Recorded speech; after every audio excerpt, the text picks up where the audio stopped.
پھر انہوں نے جا کے کہتے ہیں کہ عباس نے جا کے بات کی، اتنے میں باقی صحابہ جو امام حسین علیہ السلام کے تھے وہ ان کو نصیحت وغیرہ کرتے رہے۔ بہرحال کہتے ہیں جب یہ پیغام پہنچا وہ تو اس طرح سے ان کو ابھار کے تو لڑنے کے لیے کہ یہ نعوذ باللہ کہتے ہیں باغی ہے، یزید کی حکومت کا باغی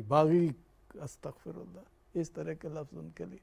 تو وہ یہ کہہ کے ان کو لائے تھے۔ تو جب یہ لیکن بیچ میں لوگ جانتے تھے کہ یہ نبی پاک کی بیٹی کا بیٹا ہے، آپ کا نواسا ہے، اس درجے کے ان کا مقام ہے، لیکن بہرحال وہ آئے ہوئے تھے دنیا کی لالچ میں۔ تو کہتے ہیں کہ وہ ان کے درمیان جب یہ پیغام پہنچا تو اختلاف ہو گیا کہ بھئی ان کو مہلت دی جائے یا نہ دی جائے۔ تو زیادہ تر لوگوں نے کہا کہ اگر ترک بھی ہوتے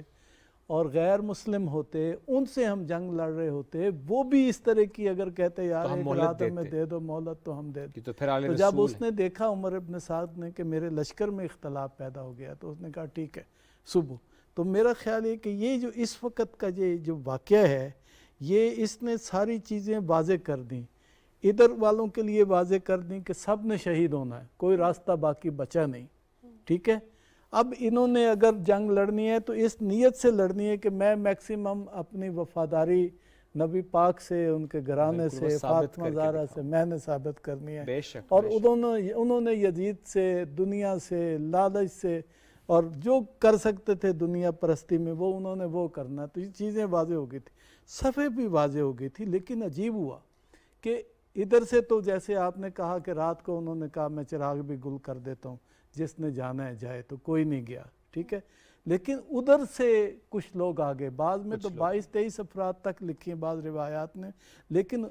حر جو ہے وہ آ گیا، کہتے ہیں وہ بے قراری ساری وہ اس طرح سے اس نے وقت گزارا، اور اس نے کسی نے کہا کہ میں تمہیں حر، مجھ سے اگر کوئی پوچھتا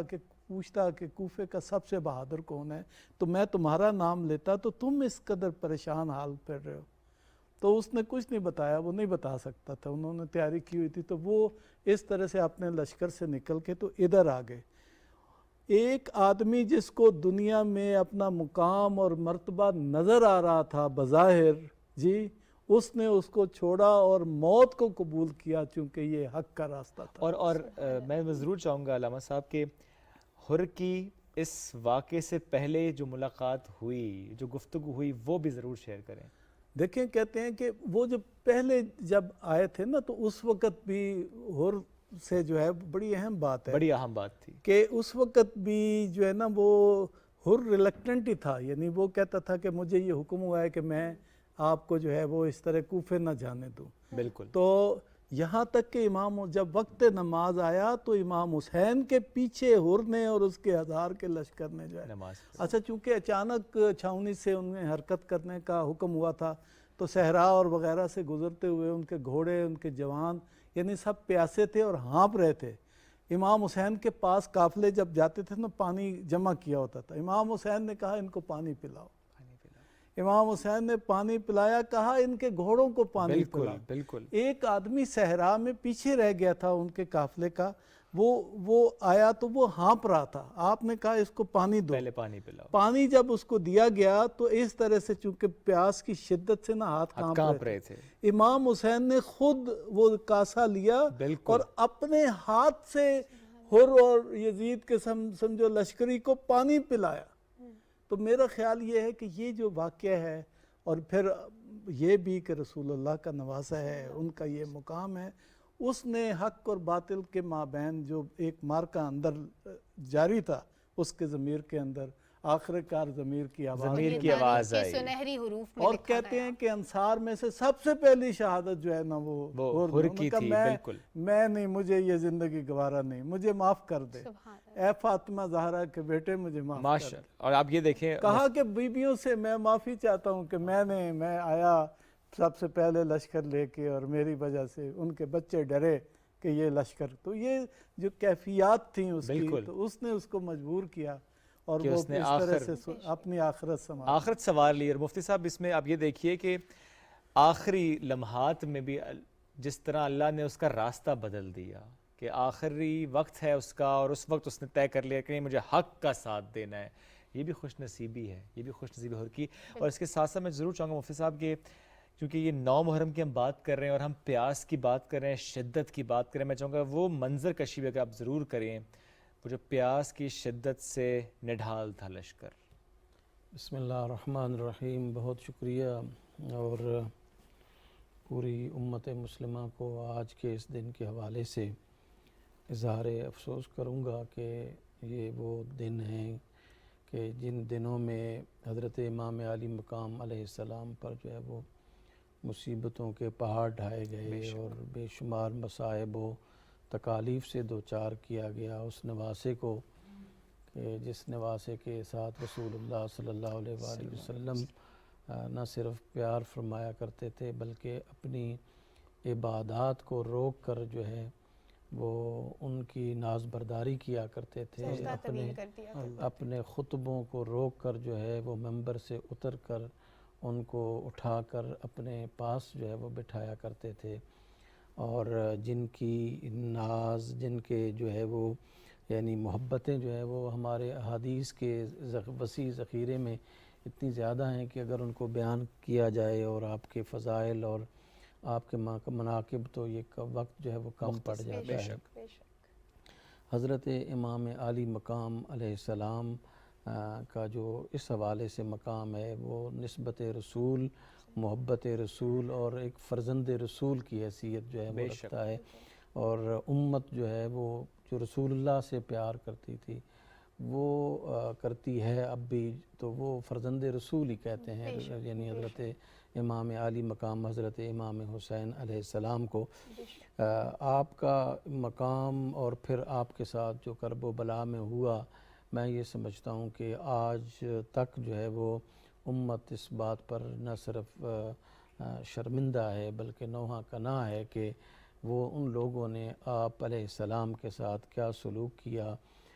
وہ دربار رسالت مآب صلی اللہ علیہ وآلہ وسلم کے میں سمجھتا ہوں کہ دھتکارے ہوئے لوگ تھے جنہوں نے نواس رسول کے ساتھ وہ اس طرح کیا۔ حضرت امام علی مقام علیہ السلام پر جب 7ویں محرم کو جیسا کہ ذکر کیا گیا پانی بند کیا گیا، تو اس کے بعد ظاہر ہے کہ ایک یعنی پانی کی حیثیت جس کو اللہ سبحانہ وتعالی نے ارشاد فرمایا کہ وَجَعَلْنَا مِنَ الْمَاءِ كُلَّ شَيْءٍ حَيٍّ، کہ ہم نے ہر چیز کو پانی کے ذریعے سے جو ہے وہ زندہ رکھا ہوا ہے، تو زندگی کا انحصار جو ہے وہ پانی پر بہت زیادہ ہے۔ تو اس وقت جب پانی بند کیا گیا تو یہ یعنی 7ویں، 8ویں اور 9ویں محرم الحرام جو ہے وہ یعنی کئی دن 3 دن جو ہے وہ بنتے ہیں کہ آپ پر جو ہے وہ پانی بند کیا گیا۔ تو حضرت رسول اکرم صلی اللہ علیہ وآلہ وسلم کے اس فرزند نے کس طرح جو ہے وہ نمازیں ادا کیں، کس طرح پیاس اور بھوک کو برداشت کیا، میں یہ سمجھتا ہوں کہ اس کو بیان کرنے کے لیے بھی ظاہر ہے کہ دل دہل جاتے ہیں، سن کر جو ہے وہ دل دہل جاتے ہیں کہ کوئی اور تو کرتا تو شاید جو ہے وہ دشمنوں کے ساتھ کرتے رہتے ہیں، لیکن ان لوگوں نے کیا کہ جو اپنے آپ کو رسول کا امتی کہلاتے تھے، ان یعنی جیسے کہ قبلہ جو ہے وہ فرما رہے تھے کہ وہ یہ اعلان کر رہے تھے، لوگوں کو جوش دلا رہے تھے کہ اے اللہ کی مجاہدو، اللہ کے راستے میں نکلو، کہ یعنی ایک طرف نواس رسول کھڑا ہے کہ جس کو رسول اللہ صلی اللہ علیہ وآلہ وسلم یہ لقب دیتے ہیں، یہ اعزاز عطا فرماتے ہیں کہ حسین منی وانا من الحسین، اس شخصیت کے سامنے جو ہے وہ یہ بدبخت کہہ رہے ہیں کہ اللہ کے راستے میں جہاد اور جنت کی بشارت جو ہے وہ یعنی جھوٹی بشارتوں کے ذریعے سے جو ہے وہ لوگوں کو اکسا رہے تھے۔ ایک وہ ہستی کے جو حضرت فرما رہے تھے کہ خواب میں جو ہے وہ یعنی زینب کبریٰ جب تشریف لائیں تو آپ نے جو ہے وہ سر اٹھایا اور ارشاد فرمایا کہ انی رأیت رسول اللہ صلی اللہ علیہ وآلہ وسلم فی المنام وهو یقول انک تروح الینا، کہ میں نے رسول اکرم صلی اللہ علیہ وآلہ وسلم کو ابھی خواب میں دیکھا ہے، آپ ارشاد فرما رہے تھے کہ آپ جلد جو ہے وہ ہماری طرف سفر کرنے والے ہیں، ہمارے ساتھ جو ہے وہ ملنے والے ہیں۔ یعنی ایک طرف حقائق کا یہ عالم ہے اور دوسری طرف جھوٹ کا یہ عالم ہے، تو وہ جو یہ یعنی دنیاوی اسباب تھے ان کے ذریعے سے حضرت امام علی مقام کو جھکانا چاہتے تھے کہ پانی بند کر دیا، اور جدنا حضرت عباس علیہ السلام کو جو ہے پھر آپ نے معمور فرمایا۔ روایات میں آتا ہے کہ آپ نے کنویں بھی خود کھودے وہاں پہ پانی کے لیے، لیکن وہ بند کر دیا گیا۔ البدایہ والنہایہ اور دیگر جو ہے مورخین نے اس بات کو لکھا ہے، ظالموں نے بند کروا دیے۔ اور پھر جو ہے وہ آپ دیکھتے ہیں کہ یہ تمام تر وہ کوششیں جو پانی کے حصول کے لیے تھیں، انہوں نے راستے بند کر دیے، انہوں نے پانی کے وہ تمام ذرائع بند کر دیے، اور اس ہستی پر بند کیے جو انہیں اپنے ہاتھوں سے پانی پلا رہے تھے۔ یہ بھی کوئی یعنی کوئی بڑی ماہ و سال کی بات نہیں ہے، چند دنوں کی بات ہے، 5-6 دنوں کی بات ہے کہ جو ہستی ان کو جو ہے وہ اپنے ہاتھوں سے پانی پلا رہے تھے، ان کو پر جو ہے وہ پانی بند کر دیا گیا۔ اب اگر کسی بڑے عمر کے یعنی شخص پر پانی بند کر دیا جاتا تو یہ بھی ایک ظلم ہے، لیکن وہ بچے کہ جو شیرخوار بچے تھے، وہ بچے جو یعنی عمر کے اس حصے میں تھے کہ ان کو ہر وقت پانی کی ضرورت ہے، ہر وقت جو ہے وہ یعنی چیزوں کو پینے کی ضرورت ہے، ان کے لیے پانی کو بند کر دینا، اس سے بڑھ کر سفاکیت جو ہے وہ روئے زمین کے کسی انسان نے نہیں دیکھی ہوگی۔ ایون کہ میں یہ سمجھتا ہوں کہ غیر مسلموں نے بھی اتنی سفاکیت نہیں دیکھی ہوگی جتنی نام نہاد مسلمانوں نے نواسۂ رسول پر جو ہے وہ فرمائی کی، اور آپ نے ان تمام چیزوں کو برداشت فرمایا، اور کس انداز سے برداشت فرمایا۔ دیکھیں ایک طرف ان کے سامنے جو ہے وہ منصب تھا، اور وہ منصب کے لیے جو ہے وہ اپنی آنکھیں بند کر کے، یعنی کون سوچ سکتا ہے، میں حیران ہوتا ہوں، میں اس واقعے کربلا کو پڑھتا ہوں تو میں حیران ہوتا ہوں کہ سعد بن ابی وقاص رضی اللہ تعالیٰ عنہ کا بیٹا، کہ جس کی اس گھرانے کے ساتھ عقیدت یہ تھی کہ علی کرم اللہ وجہ الکریم کو فرماتے تھے کہ 2-3 نیکیاں ایسی ہیں کہ مجھے رشک آتا ہے ان نیکیوں پر، کہ یہ نیکیاں جو ہے وہ سعد بن ابی وقاص کو بھی علی کے ساتھ ساتھ جو ہے وہ ملتی، اور یہ نیکیاں کو حاصل کرنے کا مجھے بھی موقع، یہ اعزاز ملتا کہ خیبر کے مقام پر رسول اکرم صلی اللہ علیہ وآلہ وسلم نے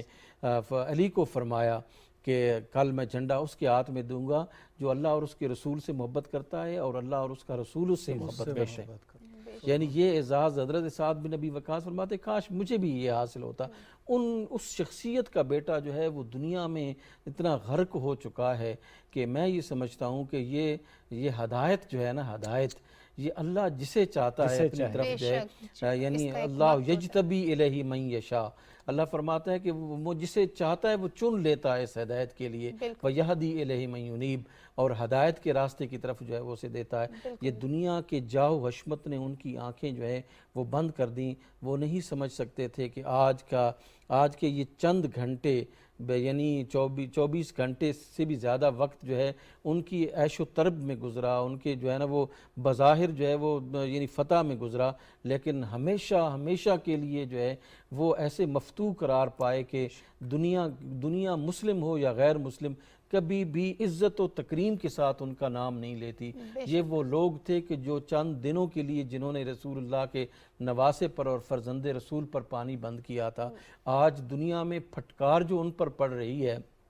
یعنی روئے زمین کا انسان جو ہے وہ ایسے سوچ نہیں سکتا تھا کہ چند گھنٹوں کی جو فتح ہے وہ ہمیشہ کے لیے جو ہے وہ تباہی اور بربادی اور شکست میں جو ہے وہ تبدیل ہو جائے گی۔ میں یہ سمجھتا ہوں کہ آپ علیہ السلام کا جو یہ حضرت امام علی مقام کو اعزاز عطا فرمانا تھا کہ اللہم آت الحسین صبرا و اجرا، کہ اے اللہ میرے حسین کو صبر عطا فرمانا، اے اللہ میرے حسین کو اجر عطا فرمانا۔ تو یہ اس دعا کا اثر تھا کہ امام علی مقام نے نہ ان سے کوئی تعرض کیا، اور نہ ہی ان کے سامنے گھٹنے ٹیکے، اور نہ ہی اپنے رب سے یہ عرض کی کہ مولا آج 9ویں ہے اور مجھ پر، میری اولاد پر، میرے آل پر، میرے اصحاب پر پانی بند کر دیا، کہ اگر جو ہے وہ اسماعیل فرزند نبی ہیں، ان کی ایڑیوں سے جو ہے وہ پانی نکل سکتا تھا تو وہاں سے کرب و بلا میں چشمے کیوں نہیں جاری ہو سکتے تھے خاتم الانبیاء کے فرزند کے لیے؟ لیکن اللہ سبحانہ و تعالیٰ نے ان کو صبر عطا فرمایا، اور صبر میں اللہ نے عزم یعنی امور جو کہا ہے کہ یہ صبر جو ہے وہ بڑے عظیم لوگوں کا کام ہے، عظمت کے بڑے عظیم درجے پر فائز لوگوں کا کام ہے۔ حضرت امام علی مقام نے یہ ثابت کر دیا کہ واقعی میں فرزند رسول ہوں، اور اس روئے زمین پر ابھی تک جو ہے وہ میرے پائے کا کوئی نہیں ہے جو یہ دعویٰ کر سکے کہ میں رسول کا فرزند ہوں، جو اس طرح صبر کر سکے کہ جس طرح میں نے صبر کیا ہے۔ تو میں یہ سمجھتا ہوں کہ یہ جو پانی ہے یہ اس کی کوئی حیثیت نہیں تھی، اصل بات تو اس حیثیت کی تھی کہ جو حضرت امام عالی مقام کو رسول اللہ صلی اللہ علیہ وآلہ وسلم کی بارگاہ سے اور اللہ کی بارگاہ سے حاصل ہوا تھا۔ مفتی صاحب، آپ نے بہت تفصیل سے اس واقعے کا پس منظر بھی بتایا، اور نواسہ رسول سے محبت ہمارے ایمان کا حصہ ہے۔ ابھی ایک نوحے کی جانب بڑھیں گے، آپ کو ایک نوحہ سناتے ہیں۔ شاہ سوارے کربلا کی، شاہ سواری کو سلام، نیزے پہ قرآن پڑھنے والے قاری کو سلام، شاہ سوارے کربلا کی، شاہ سواری کو سلام۔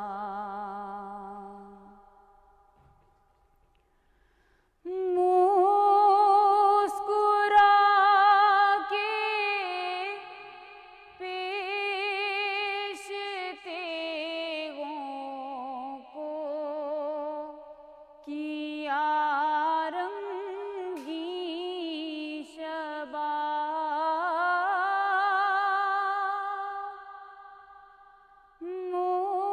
مسکرا کے پیش تیغوں کو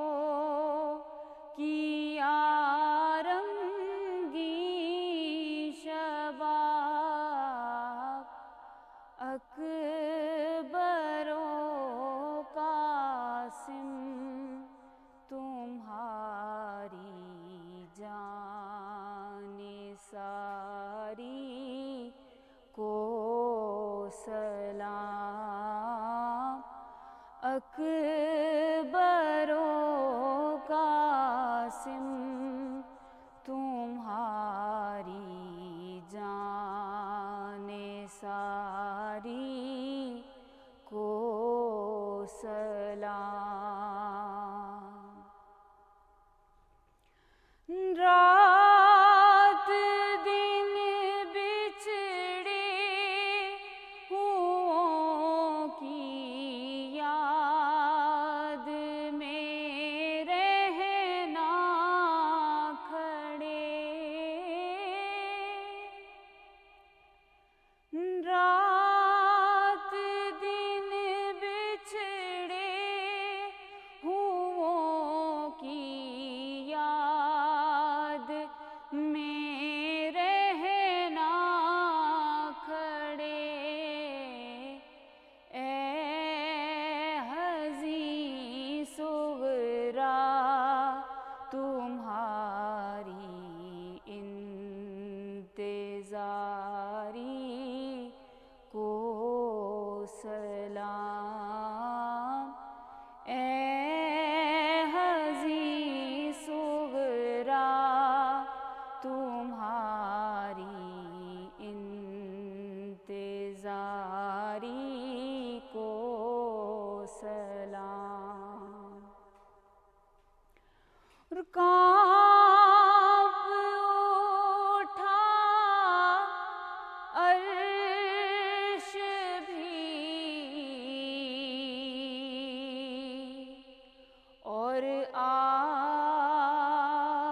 آسمان تھرا گیا،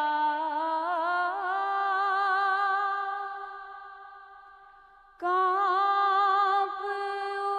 اٹھا عرش بھی اور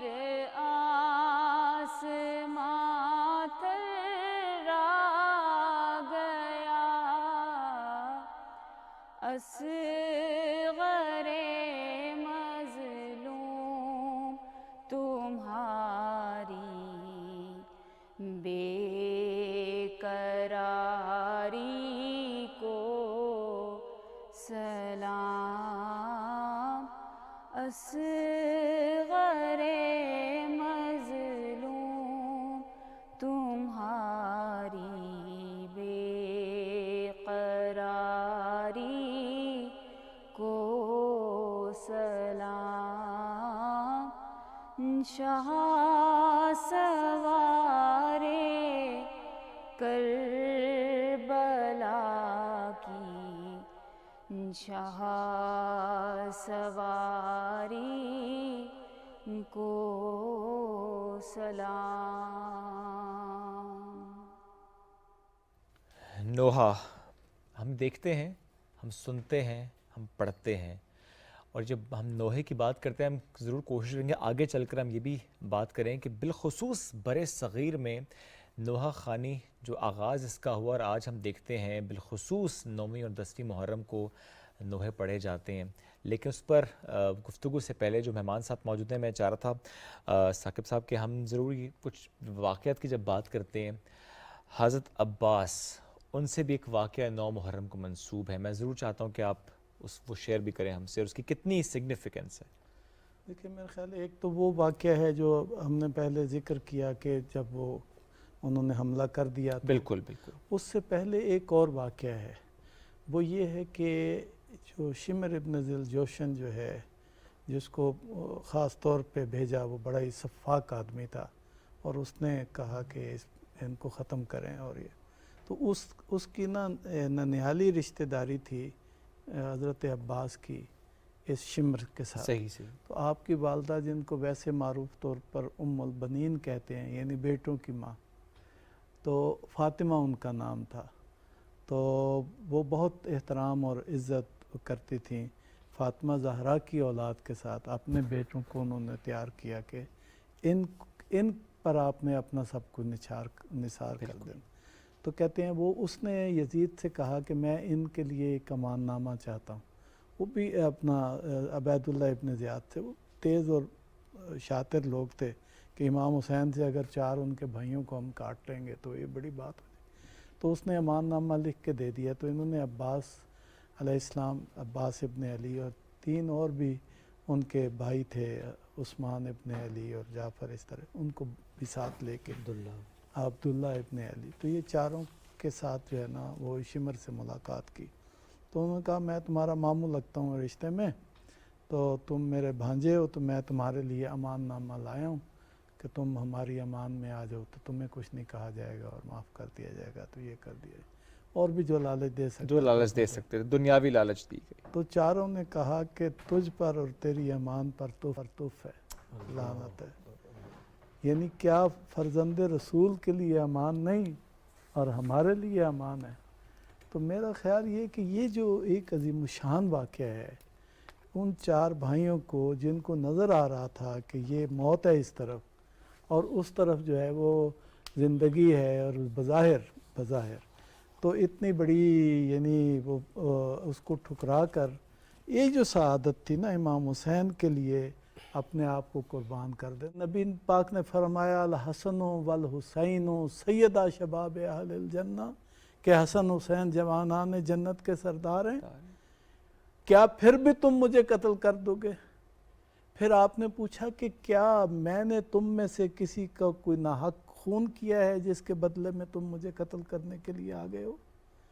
پھر آپ نے پوچھا کہ کیا تم میں سے، اچھا اس وقت بھی جب آپ نے حدیث سنائی تو کہا میں نے جب سے ہوش سنبھالا ہے میں نے جھوٹ نہیں بولا، لیکن اگر مجھ پر اعتبار نہیں تو فلاں ابن فلاں، انس ابن مالک، زید ابن ارقم، صحابیوں کے نام لیے انہوں نے رسول اللہ سے یہ حدیث سنی ہوئی ہے میرے بارے میں اور میرے بھائی کے بارے میں، پوچھو ان سے، تصدیق کرو ان سے، تو کیا پھر بھی تم مجھے قتل کر دو گے؟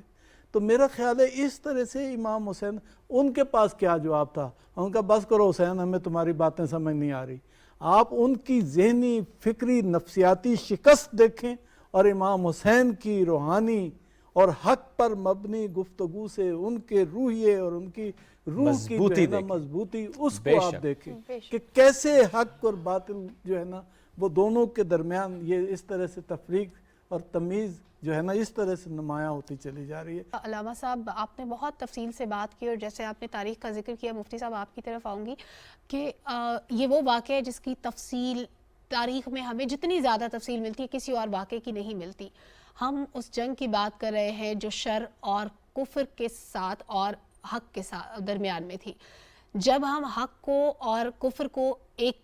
ترازو میں تول کر دیکھتے ہیں، جنگ کے کچھ آداب ہوا کرتے ہیں، ہر جنگ کے لیے اصول طے ہوتے تھے۔ حضور پاک صلی اللہ علیہ وسلم وہ ہستی تھے جنہوں نے کہا کہ جنگ میں بھی خواتین پر ظلم مت کرو، بچوں پر ظلم مت کرو، اس کے لیے کچھ حدود و قیود مقرر کی گئی۔ یہ وہ واقعہ تھا جب نواسۂ رسول صلی اللہ علیہ وآلہ وسلم کی طرف وہ لوگ کھڑے تھے جو خود کو مسلمان کہتے تھے،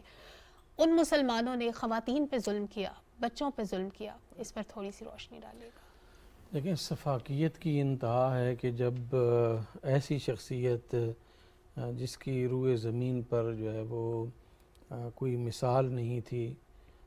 اس کے خاندان اور مخدرات عصمت کے ساتھ جو سلوک کیا گیا،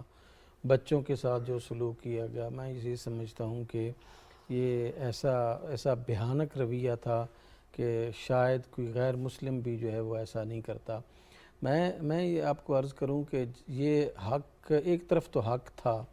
اور ظاہر ہے کہ اس حق نے اپنی حقانیت کو جو ہے وہ واضح کرنا تھا، اور اس احقاق حق کے لیے اس حق نے جو ہے وہ اپنا سب کچھ قربان کرنا تھا، اور وہ انہوں نے کیا بھی ہے۔ اور یہ سب لوگ جو ہے وہ اس کے لیے ذہنی طور پر تیار ہو چکے تھے اور تھے اس کے لیے۔ یہ واقعہ کوئی ایسا نہیں ہے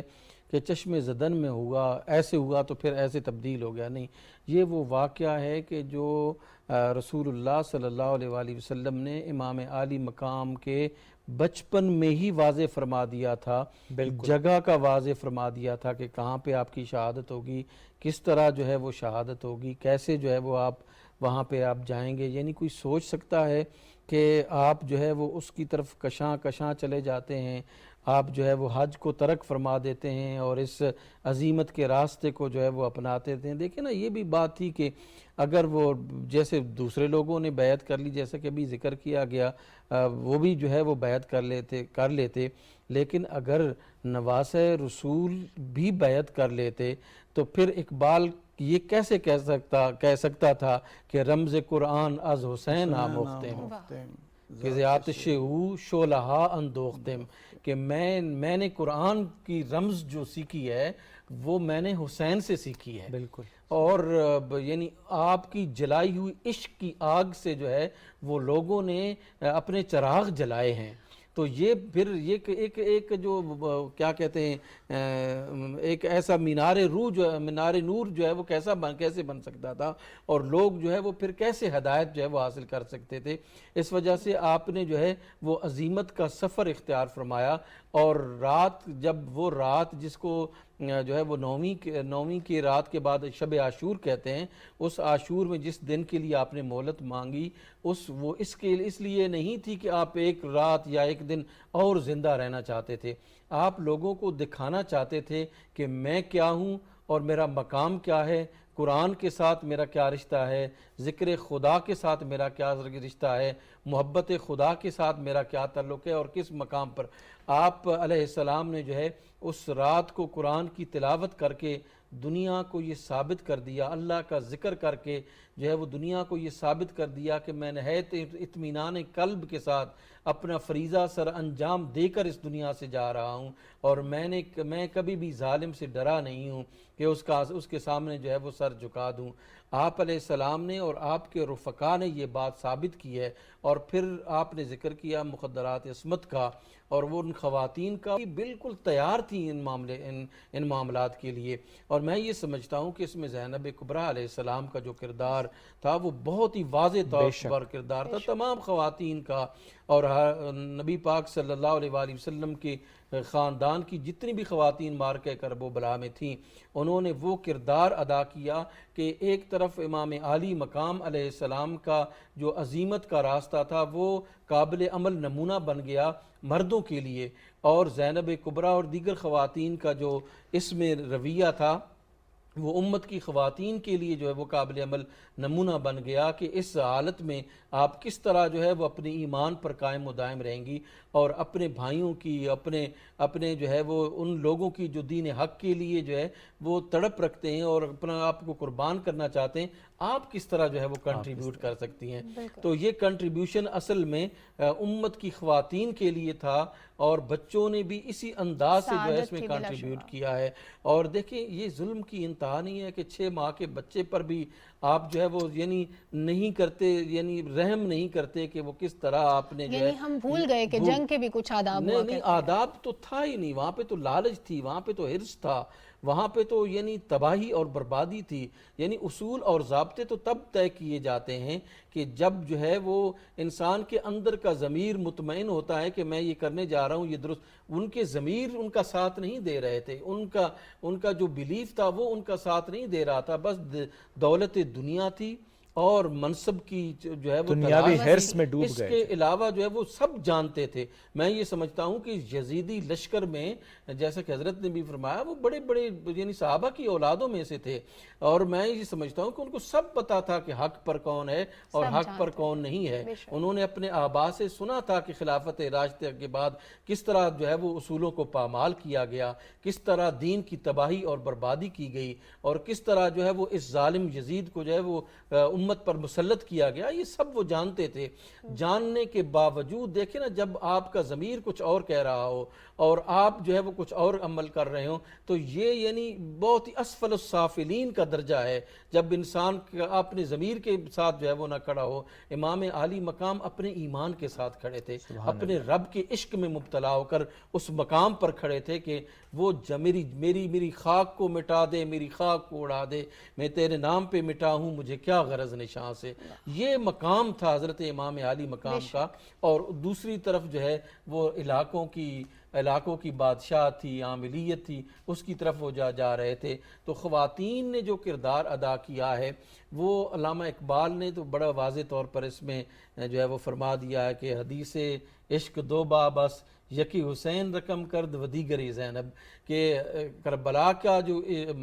درس ہے، عشق ہے، اس کے 2 باب ہیں، ایک جو ہے وہ حسین نے مکمل کیا ہے اور ایک جو ہے وہ زینب نے جو ہے وہ مکمل کیا ہے۔ تو میں یہ سمجھتا ہوں کہ برابر ہمیں نظر آتا ہے، خواتین بھی پیچھے اس معاملے میں ہمیں نہیں رہی، لیکن اسوہ حسنہ کربلا میں جو ہمیں نظر آتا ہے وہ سیدنا امام عالی مقام کا تھا۔ اخلاق کے اعلیٰ درجے پر فیض، دیکھیں نا میدانوں کی فتح و نصرت، فتح و شکست جو ہے وہ کوئی معیار نہیں ہے۔ بعض اوقات انسان جو ہے وہ میدان میں کامیاب ہو سکتا ہے لیکن اخلاقی جو جرتیں ہیں ان کے مقابلے میں شکست کھا جاتا ہے۔ حضرت امام عالی مقام کی یہ جو آپ سامنے نظر آتے ہیں کہ آپ کی شہادت ہوئی ہے، یہ ایک پل کی شہادت تھی، اور اس کے بعد سارا زمانہ جو ہے وہ حضرت امام عالی مقام کے ساتھ آج بھی کھڑا ہے اور قیامت تک کھڑا رہے گا۔ کبھی بھی دنیا جو ہے وہ یزید کو فاتح نہیں مانے گی، امام عالی مقام کو بے شک۔ اور مفتی صاحب ایک بات میں آپ کی گفتگو سے میں چاہتی کہ اس پہ بھی آپ تھوڑی سی روشنی ڈال دیں مختصراً جاتے جاتے،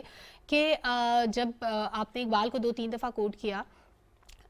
نواسہ رسول سے محبت تفرقات سے بالاتر ہے، یہ ہمارے ایمان کا حصہ، اس پر اگر آپ مختصراً روشنی ڈال دیں۔ دیکھیں یہ بڑا جو ہے نا وہ $1 ملین کا کویسچن ہے۔ میں یہ سمجھتا ہوں کہ کربلا ہمیں اتحاد کا درس دیتی ہے، کربلا ہمیں محبت کا درس دیتی ہے، کربلا ہمیں عشق کا درس دیتی ہے۔ دشمنوں کو پانی نہیں پلایا جاتا۔ ایک طرف یہ کردار ہے کہ امام عالی مقام جو ہے وہ دشمنوں کے ساتھ یہ سلوک فرما رہے ہیں کہ پانی پلا رہے ہیں، دوسری طرف ایک انتہا ہے کہ وہ سب کچھ بند کر دیا جاتا ہے۔ لیکن امام عالی مقام کا اسوہ ہمیں بتاتا ہے کہ تمہارا دشمن بھی تمہارے سامنے آ جائے تو پھر اگر وہ تمہارے ساتھ جو کچھ کر رہا ہو، اسوہ رسول یہ ہے کہ تم محبت کے پھول بکھیرو۔ تم کبھی بھی کسی کو تمہارے عمل سے، تمہاری گفتگو سے، تمہاری کسی بھی درجے میں دوسروں کو تکلیف جو ہے وہ نہیں ہونی چاہیے۔ امام عالی مقام نے ثابت کر دیا ہے کہ میں لڑنے کے لیے نہیں آیا، میں اپنے ان امت کے لوگوں کا خون بہانے کے لیے نہیں آیا، میں تو چاہتا ہوں کہ یہ اس ویژن کو سمجھنے کی کوشش کریں جو قرآن و سنت انہیں دے رہا ہے، کہ امت جو ہے وہ اتحاد کے ساتھ کھڑی ہوگی، ایک دوسرے کے ساتھ کھڑی ہوگی، اور محبتوں کے رشتوں کے ساتھ جو ہے وہ اب جب بندھے جائیں گے تو پھر یہ جو استعمار ہے، اس وقت کے بھی استعمار تھے، اس وقت بھی جو ہے وہ ایسے لوگ تھے جو اسلام کو مٹانا چاہتے تھے، ہم اس کے دست و بازو نہیں بنے بلکہ اس کے مقابلے میں جو ہے وہ کھڑے ہو کر جو عیسائیت اور جو یہودیت جو ہے وہ اسلام کو مٹانا چاہتی تھی، امام عالی مقام، دیکھیں امام عالی مقام نے کیا کیا ہے، امام عالی مقام نے روایات کو زندہ فرمایا ہے، بے شک۔ اور ان روایات کی زندگی کی وجہ سے ہی قومیں مضبوط ہوتی ہیں۔ استحکام تب آتا ہے جب روایات جو ہیں وہ مضبوط ہوتی ہیں، قوم یکجان تب ہوتی ہے جب ان کی روایات کا ریوائیول ہوتا ہے، احیاء ہوتا ہے۔ امام عالی مقام نے کیا فرمایا تھا، اور قدم قدم پہ فرمایا تھا کہ ارید ان آمر بالمعروف وانہا عن المنکر، کہ میں تو امر بالمعروف جو ہے وہ چاہتا ہوں اور منکر کو جو ہے وہ روکنا چاہتا ہوں۔ امت کے لیے معیار اتحاد و وحدت کا امر بالمعروف اور نہی عن المنکر تھا، اور اسی کو جو ہے وہ پامال کیا جا رہا تھا، اور اسی کو امام عالی مقام جو ہے وہ زندہ رکھنا چاہتے تھے۔ تو قوموں کی زندگیوں میں اتحاد و وحدت ایک بنیادی کردار رکھتا ہے، اس کے ذریعے سے قومیں زندہ ہوتی ہیں۔ یہ ختم ہو جائے تو آج بھی ہم تمام پاکستانیوں سے یہ گزارش کریں گے کہ دیکھیں 9ویں 10ویں محرم الحرام ہے، اور یہ جو سلسلے ہیں ان میں ہمیں ایک دوسرے کے ساتھ محبت جو ہے وہ کرنی چاہیے۔ دیکھیں ہمارے آباء اس پر صغیر میں جو ہے وہ اہل تشیع کے جو جلوس نکلتے تھے وہ اہل سنت سبیلیں لگایا کرتے تھے، فیسیلیٹیٹ کیا کرتے تھے، محبتیں پھیلایا کرتے تھے، استقبال کیا کرتے تھے۔ وہی کرنے آج کی پھر بھی سے ہمیں جو ہے وہ ایسی چیزوں کی ضرورت ہے کہ ہم اپنے ان بھائیوں کے لیے جب یہ مقام آئے تو ہم ایسا کردار ادا کریں جو محبت بڑھائے۔ بے شک۔ ربیع الاول کا مقام آئے تو ان سے ہمیں یہ توقع ہونی چاہیے کہ وہ ہمیں محبت کے کردار کے ساتھ جو ہے تو یہ پاکستان کے لیے ضروری ہے اور اس ریاست کے لیے ضروری ہے، امت کے لیے ضروری ہے، کلمے کی بنیاد پر جو ہے بے شک وہ قائم ہوا تھا، اور پوری امت کے لیے بے شک یہ امت کے لیے اہم ہے۔ بڑا خوبصورتی سے اس کا میں کہوں گا کہ احاطہ کیا گیا کہ کس طرح ربیع الاول ہو یا محرم کا مہینہ ہو، یہ جو ایک ساتھ ہے اور بڑھنے کا ساتھ ہے، ایک دوسرے کے لیے رسپیکٹ کا جو ایلیمنٹ ہے، اور جس طرح سے ہم کہتے ہیں نا کہ صرف کہنا نہیں کہ ہمارے ہیں حسین، یہ ثابت کرنا ہے کہ ہمارے ہیں حسین، ان کے کردار سے سیکھ کر۔ بہت شکریہ مفتی گلزار احمد نعیمی صاحب اور علامہ ثاقب اختر صاحب، بہت شکریہ ساتھ موجود تھے اور اس ہم ٹرانسمیشن میں ساتھ دیے۔ ایک چھوٹی سی بریک کی طرف بڑھیں گے، پھر کنٹینیو کریں گے آج کی ٹرانسمیشن، ساتھ رہیے۔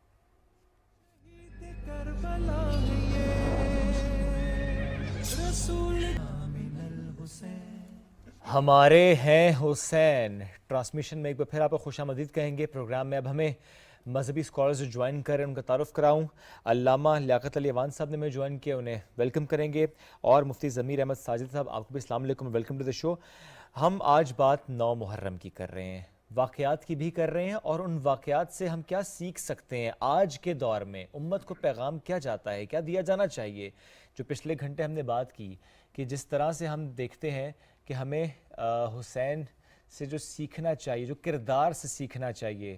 ظاہر ہے اس طرح سے ہم سیکھ نہ پائے، کچھ غلطیاں کوتاہیاں تو ہم سے بھی ہوتی آئیں۔ جو بات ہم نے کی کہ کیسے ہم ایک پیج پر مسلم امہ کو کرنے کی بات کرتے ہیں، چونکہ جب بات حق کی ہے تو حق پہ ہم سب کھڑے ہوں، ڈٹے ہوں، یہی ہمیں سیکھنا چاہیے۔ ایٹ دی سیم ٹائم جب 9 محرم کی ہم بات کر رہے ہیں تو ہم علمدار کربلا حضرت عباس کے رول کا بھی ذکر کریں۔ ہم نے کچھ ذکر پچھلے گھنٹے میں کیا، لیکن اب کوشش کرتے ہیں اس گھنٹے میں بھی ہم ان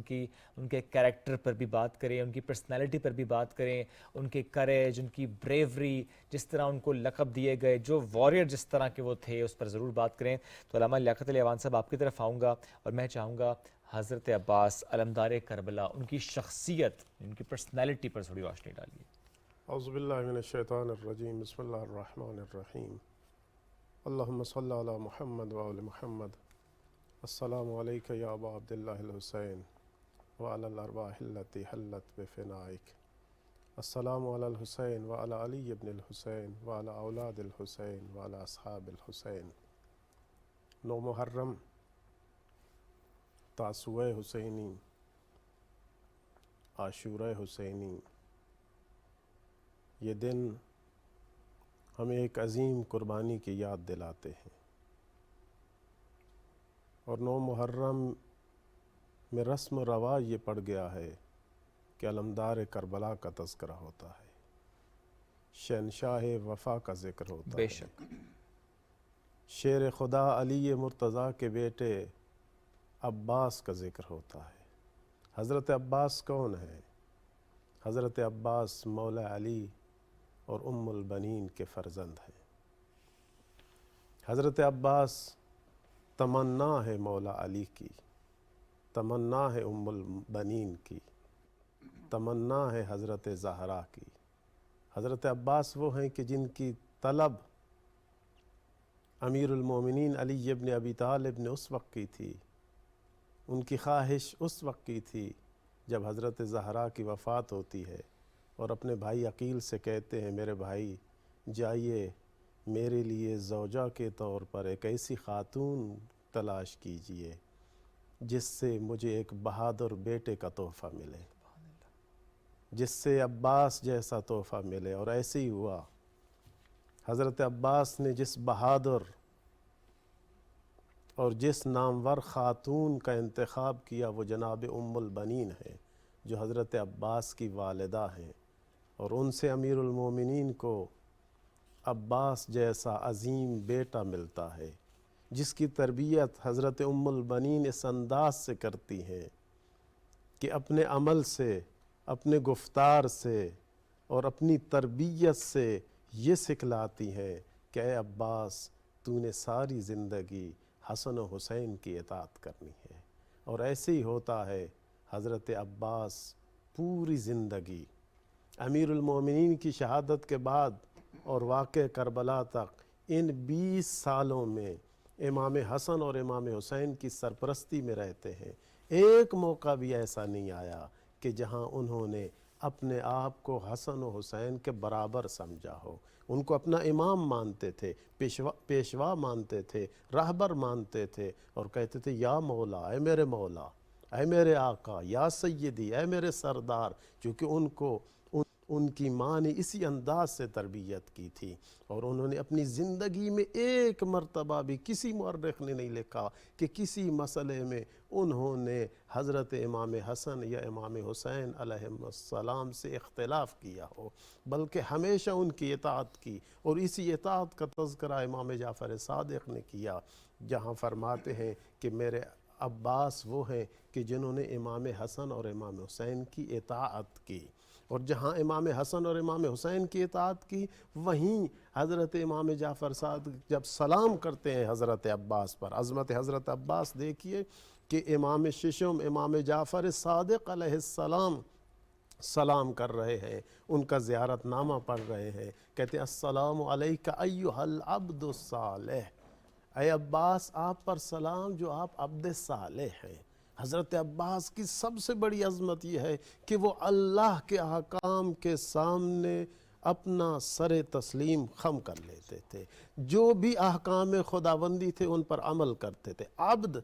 یعنی غلام، عبد یعنی بندہ، وہ اللہ کے حقیقی بندہ تھے، صرف نام کے نہیں، صرف عنوان سے نہیں، بلکہ حقیقی اطاعت تھی، حقیقی بندگی تھی، اللہ کے احکام کی اطاعت حضرت عباس نے ساری زندگی کی۔ السلام علیک ایھا العبد الصالح المطیع للہ، اے عباس آپ نے اللہ کی اطاعت کی، المطیع للہ ولرسولہ، آپ نے جہاں اللہ کی اطاعت کی وہاں اللہ کے رسول کی بھی کبھی نافرمانی نہیں کی۔ المطیع لامیر المومنین، آپ مولا علی کی بھی مطیع تھے۔ المطیع للحسن والحسین، امام حسن اور حسین کی بھی مطیع تھے۔ اور ساری زندگی انہوں نے اپنی مرضی کو امام حسن اور امام حسین کی مرضی پر مقدم نہیں کیا، بلکہ جو بھی کام کیا ان کی مرضی کے مطابق کیا۔ اور آپ نے دیکھا کہ کربلا کے میدان میں عاشورہ کے دن بھی ایسے ہی ہوتا ہے، جو امام حسین کہتے ہیں وہی کرتے ہیں، اور امام حسین علیہ السلام کی مرضی کے خلاف ایک قدم بھی نہیں اٹھاتے۔ حضرت عباس کی یہ عظمت ہے کہ انہوں نے اللہ کی اطاعت کی، اللہ کے رسول کی اطاعت کی، مولا علی، امام حسن اور امام حسین کے مطیع رہے۔ یہ حضرت عباس کا مقام ہے۔ دیکھیے حضرت عباس کے فضائل، خصوصیات بہت ساری کتب میں بیان ہوئی ہیں۔ حضرت عباس کی چند خصوصیات ایسی ہیں کہ جن میں ہمارے لیے بھی درس ہے، جن میں ہمارے لیے بھی پیغام ہے۔ دیکھیں ہم جب بھی اگر کسی شخصیت کا تذکرہ کرتے ہیں تو صرف اس وجہ سے نہیں کہ ان کے تذکرے سے ہمیں ثواب ملتا ہے، یہ اپنی جگہ۔ جب ہم اللہ کے رسول کا، ان کی خصوصیات کو، ان کے اوصاف کو، ان کے فضائل کو بیان کرتے، اس میں کوئی شک نہیں، ہمیں اس کا ثواب بھی ملتا ہے۔ بے شک لیکن جو پیغام ملے، ایک مسئلہ اور ہے، وہ یہ ہے کہ وہ اوصاف، وہ فضائل، وہ خصوصیات، وہ اچھائیاں، وہ اچھی چیزیں تذکرہ کر کے ہم یہ اپنے آپ کو بھی باور کراتے ہیں ہم نے بھی انہی پر عمل کرنا ہے، انہی کو اپنانا ہے، انہی خوبیوں سے اپنے آپ کو بھی مزین کرنا ہے، منور کرنا ہے۔ دیکھیے حضرت عباس کی ایک بہت بڑی خصوصیت، جہاں یہ تو ذکر آ گیا کہ وہ تمنا تھے مولا علی کی، حضرت عباس کیا تھے؟ پرچمدار لشکر حسینی ہے۔ کون ہوتا ہے پرچمدار لشکر کا؟ جس پر بھروسہ ہوتا ہے، جس کے اندر وہ خصوصیات ہوتی ہیں جو ایک سپہ سالار میں اور پرچمدار میں ہونی چاہیے، مثلا شجاعت، سخاوت،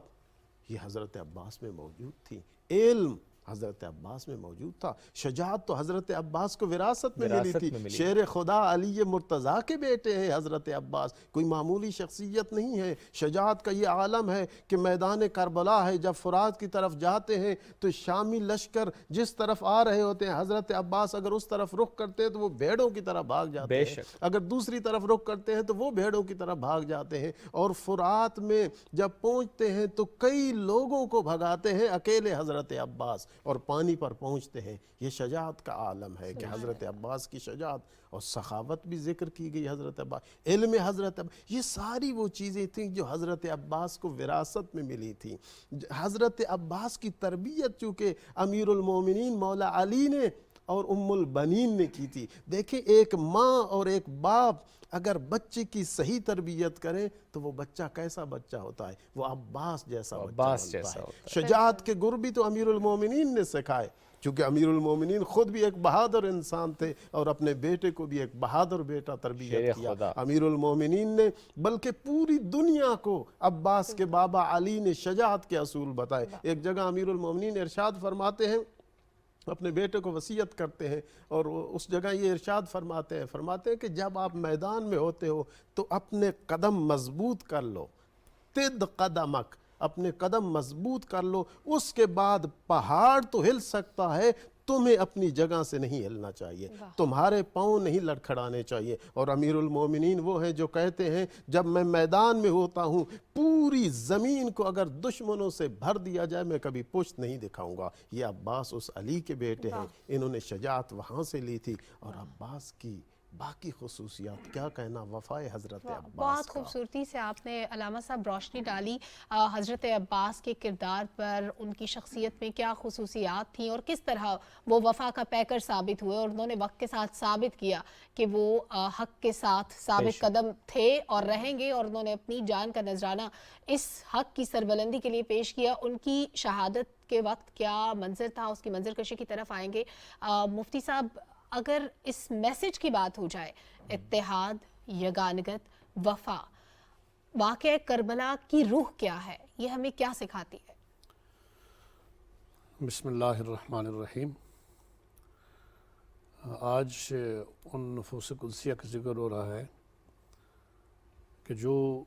پوری امت کے مقتدیان اور پیشوایان ہیں، اور جن کے ساتھ ہر صاحب ایمان محبت کرتا ہے۔ مسلمانوں میں کوئی طبقہ بھی ایسا نہیں کہ جو اہل کربلا کے ساتھ محبت نہ کرتا ہو اور ان کو اپنا قائد اور پیشوا نہ سمجھتا ہو۔ جو اہل بیت اطہار رضوان اللہ تعالیٰ علیہم اجمعین نے کربلا میں قربانی دی ہے، وہ حق اور سچ کی خاطر دی ہے، اور علم اسلام کو بلند کرنے کے لیے،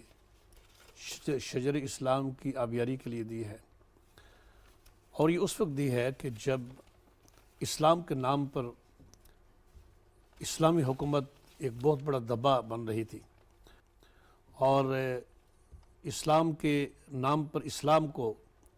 کیسر و کسریٰ کے نقش قدم پر چلایا جا رہا تھا، اور حلال و حرام میں تمیز نہیں کی جا رہی تھی، جائز ناجائز کی پرواہ نہیں کی جا رہی تھی۔ ان حالات میں کوئی اور تو کسی رخصت کے راستے کا تعین کر سکتا تھا، لیکن وہ ہستی کہ جنہوں نے سرکار دو عالم صلی اللہ تعالیٰ علیہ وسلم کی گود میں تربیت پائی ہے، اور وہ نفوس قدسیہ کہ جنہوں نے خلافت راشدہ کا دور بھی دیکھا ہے، جنہوں نے وحی کو نازل ہوتے ہوئے دیکھا ہے، جنہوں نے سرکار دو عالم علیہ السلام کی تربیت پائی ہے، وہ کبھی بھی اس کو برداشت نہیں کر سکتے تھے۔ اس لیے ان نفوس قدسیہ نے جو حق کو سربلند کرنے کے لیے باطل سے ٹکر لی ہے، تو اس میں اپنی جانوں کی قربانی پیش کی ہے، اور قربانی پیش کر کے انہوں نے پوری دنیا کو یہ میسج دیا ہے کہ مومن کبھی کسی منڈی میں بک نہیں سکتا ہے، کیا بات، اور مومن کا سر کبھی کسی باطل کے آگے جھک نہیں جھک نہیں سکتا۔ سکتا، اس کا سر کٹ تو سکتا ہے جھک مگر نہیں کبھی جھک نہیں سکتا ہے، اور مومن کبھی باطل کے ہاتھ پر بیعت نہیں کر سکتا۔ یہ سبق وہاں اہل کربلا نے ہمیں دیا ہے۔ اور پھر حضرت امام علی مقام امام حسین رضی اللہ تعالی عنہ اور آپ کے دیگر اقربا جتنے بھی ہیں، وہ ہستیاں ہیں کہ جن پر پوری امت متحد ہے۔ ہمیں یہ سمجھ نہیں آتی کہ جب یہ ایام آتے ہیں، کربلا کے ایام آتے ہیں، تو آج کل سوشل میڈیا پر آپ کو پتہ ایسے لوگ بھی ہیں جو ایک دوسرے کے خلاف باتیں کرتے رہتے ہیں۔ تو میں تو یہ کہتا ہوں کہ ان علماء کرام سے، ہر مکتب فکر کے عالم سے میں یہ کہتا ہوں کہ یہ تو وہ ایام ہیں کہ جو ان نفوس قدسیہ کے فضائل بیان کرنے کے ہیں، بے شک، یہ ان کی عظمتوں کو بیان کرنے کے ایام ہیں، اور ان کے کردار سے سبق سیکھنے کے ایام ہیں۔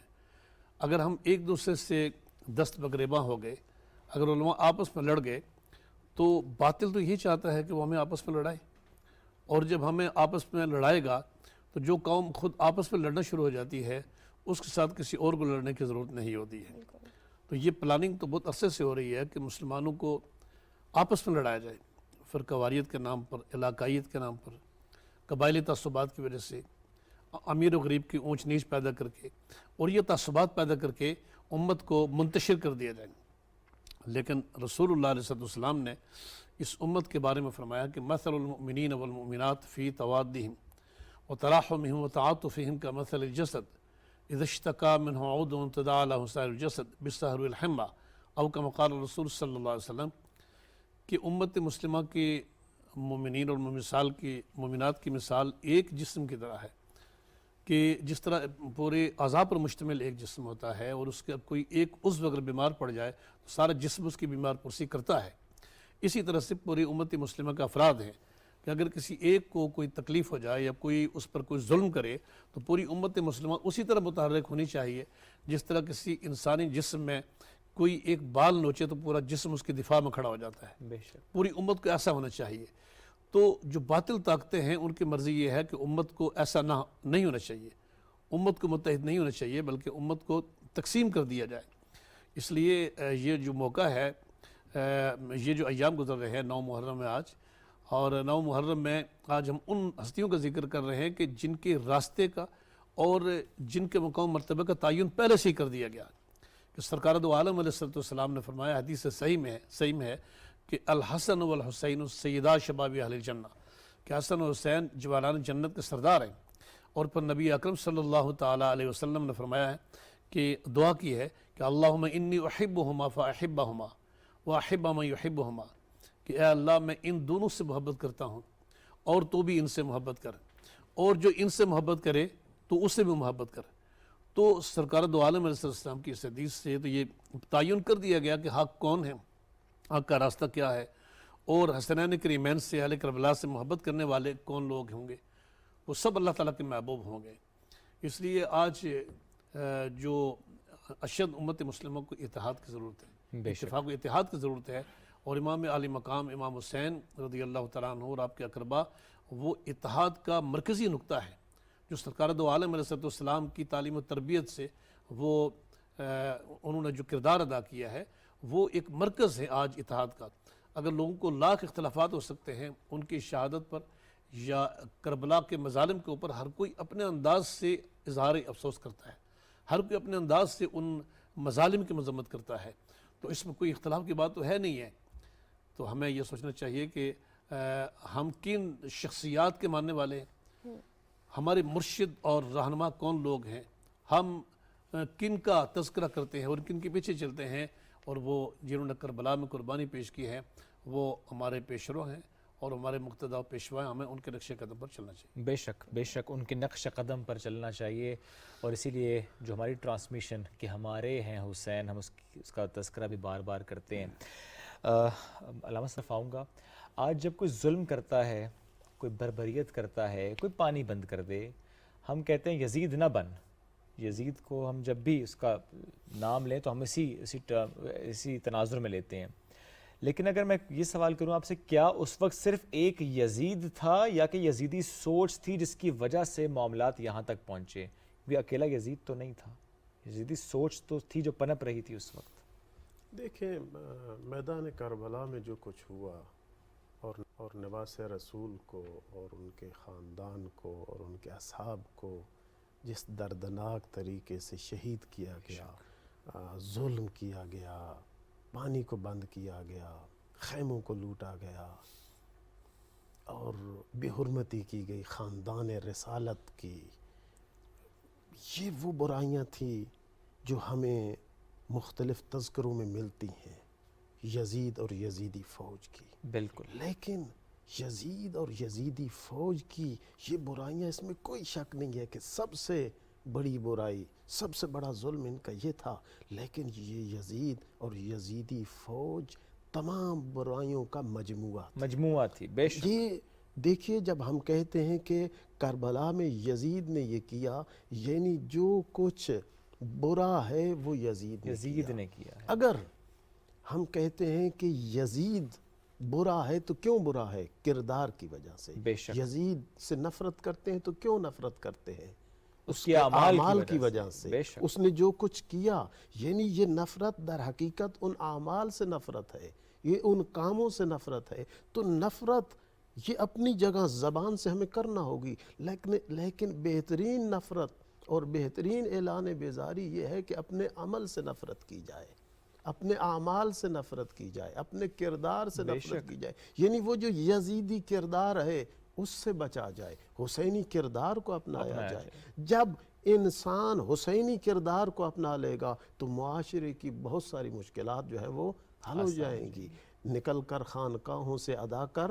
رسم شبیری۔ رسم شبیری یہ ہے کہ جو اللہ کے احکامات ہیں ان پر عمل کیا جائے، اسلام کی جو تعلیمات ہیں ان پر عمل کیا جائے۔ یزید تو چاہتا تھا کہ اسلام ختم ہو جائے، یزید تو چاہتا تھا کہ لا الہ الا اللہ مٹ جائے، یزید تو چاہتا تھا کہ وحی ختم ہو جائے۔ یزید نے تو واضح کہا تھا نہ کوئی وحی آئی نہ کوئی رسول آیا، کچھ بھی نہیں ہے، یہ تو ایک ڈھونگ تھا جو بنی ہاشم نے رچایا۔ اگر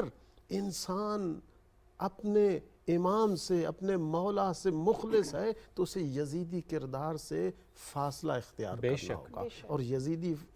کردار سے فاصلہ تب ہی اختیار کر سکتا ہے جب اپنے عمل سے یہ ثابت کرے گا کہ جو یزیدی فوج میں صفات تھی ہم اسے اپنے قریب کبھی آنے نہیں دیں گے۔ آپ دیکھیے یزید چاہتا تھا کہ دین مٹ جائے،